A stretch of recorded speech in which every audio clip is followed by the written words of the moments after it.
Hello everyone, I'm Paul and this is problem 1871, Jump Game 7. This is a medium problem and next I will show you my thought process and efficient solution. We are given a binary string s and two integers, minimum jump and maximum jump. So let's say that we are given this input. We start from the source, from index 0, and we are trying to reach the last index. If we can do this, we return true, else we return false. And we can take jumps according to these two conditions. For the first one, we can go from the current index to any other index that's in between, I plus minimum jump and I plus maximum jump. So in this scenario, we can go from index 0 to either index 2 or index 3. Okay, these are the only two options. And for the next condition, the new number has to be 0. So we can't go to index 2, we have to go to index 3. This is our only choice.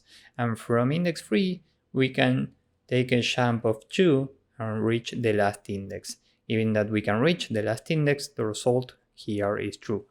Now let's say for a moment that this number is a 1. We start from the source, the minimum jump is 2, the maximum jump is 3, so we can only reach these two elements. Given that these two numbers are 1 and we don't have any 0, there's no way to reach the destination, so at this point we just return false. And finally, let's say that this number is 0. We start from the source, and this is a valid number, but if we start here, we can't go to this index because we are one step away, and we can only take jumps of numbers in between 2 and 3, so we can only reach these two indices. My first intuition was to do exactly what we did. We start from index 0, and we can reach indices in the range from 2 to 3. We can reach these two indices. We can't go to index 2 because this is a 1 and the number has to be a 0, so we have to go to 3. Now let's say for a moment that this is a 0. We start from the source and we have two choices. We can go either to index 2 or to index 3. Now we need to explore every possible scenario, so we can go to index 2 and then check where can we go from index 2. And we can do the same for index 3. We can go from 0 to 3 and then check where we can go from 3. So we are solving small subproblems and using those results to solve new subproblems. This is the definition of dynamic programming. So let's see how this works. We can have a DP array of length n where every value is initially false except for index 0. Why? Well, because we can go from index 0 to the source, so this is true. Remember that the result, if we can reach the destination, is true. And now we can go through these indices from left to right, starting from index 0. And we can check if the current value in the DP is true. This means that we can go from the source to the current index, and now we can iterate numbers in the range from the current index plus minimum jump and the current index plus maximum jump. 0 plus 2 is 2 and 0 plus 3 is 3. So we are iterating these two indices. And we are checking if these numbers are 0, because if we find a 0, we can set DP at the corresponding index to true. This stays as false because the corresponding number is 1 and we can only jump to zeros. So now we can continue with the next index. Next we are here, the current value is false, so there's no way to go from the source to this index, which means that we can continue. Next we are here, this is false, so we continue. Next here, this is true, so we can go from the source to this index. Here we are at index 3. The minimum jump is 2, the maximum jump is 3, so we go from 3 plus 2, meaning 5, to 3 plus 3, meaning 6. Given that we only have one index that's inbound, we only iterate this number. And this is a 0, so now we can reach this index, which means that this is now true. Now this is false, so we continue, and finally this is true.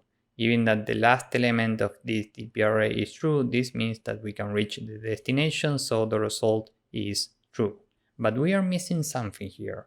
Now let's say that we are given this string. We start from the source and we can reach indices from 0 plus 2 to 0 plus 3. So we can reach these two indices.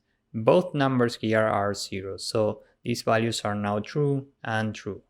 Next we are here and this is false, so we continue. Next we are here and this is true. So we have to iterate indices in the range from 2 plus 2, meaning 4, to 2 plus 3, meaning 5. So we have to go through these two indices. Given that here we have 0 and 0, these values are true and true. Now we are here and this is true, so we have to go through the indices from 3 plus 2 meaning 5 to 3 plus 3 meaning 6. 6 is out of bounds, but 5 is in bounds and we have already iterated this index, which means that now we are repeating work. So this is inefficient, we need to avoid this. So one easy trick to avoid repeated work is to use a variable which we'll call last to keep track of the last index that we've seen. This is initially 0. So we start here. We can iterate indices in the range from 2 to 3. Here we have 2 zeros, so this is true and this is true. And now last is equal to this last index. This is index 0, 1, 2, 3. So this is now 3. Now we are here and this is false, so we continue. Next we are here and this is true. So we can go to anything in the range from index 2 plus 2 meaning 4, and we take the maximum between 4 and last, so we are actually going from 4 to index 2 plus 3 meaning 5. So we are going through these two indices. Here we have 2 zeros, so these values are now true and true. And now last is equal to index 5. Now we are here at index 3 and the current value is true. So we should go from 3 plus 2 meaning 5 to 3 plus 3 meaning 6. Now last is 5, so we should go to the maximum between 5 and the last index plus 1 meaning 6 to 6. So now we are only iterating index 6, which is out of bounds, so we can continue. Now this is true. We have to go through indices from 4 plus 2 meaning 6 to 4 plus 3 meaning 7. These two indices are out of bounds, so we continue. Next we are here. The new indices are out of bounds. And finally dp at the last index is true, so this is the result. So by using this simple variable, now we can avoid repeated work and solve the problem in big O of n time complexity. And space complexity is the same because of this dp array. So with this in mind, now let's go with the code. First, we can say that n is the length of the string, and we have a dp array, which is an array with false times n. We can say that dp0 is equal to true, because we can go from the source to index 0, and remember that the final result is either true or false. And we have a variable last, which is initially 0, which means that the last index that we have iterated is 0. Now we can say for I in range n, if dpi is true, this means that we can go from the source to wherever we have the I pointer. So we have a range now which goes from low to high. Low is equal to the maximum between I plus the minimum jump and the corresponding value for last plus 1. Remember that this is the last index that we have iterated. So the next available index is last plus 1. And high is the minimum between I plus the maximum jump, and given that we are trying to stay in bounds, n minus 1. And now we can say if low is smaller or equal to high, we can iterate indices in the corresponding range. So for j in range from low to high plus 1, because this is non-inclusive and we want to include high. Here we say if sj is equal to 0, we can set dp at j to true, which means that now we can reach this j pointer. And after this for loop, we can say that last is equal to high. So now with this, we can go down here and return the last value in the dp, which is either true or false. So this is the entire code. Let's submit this and see if it works. As you can see, this works and it's very efficient. So if you found this useful, please drop a like, subscribe, and see you in the next one. Bye bye.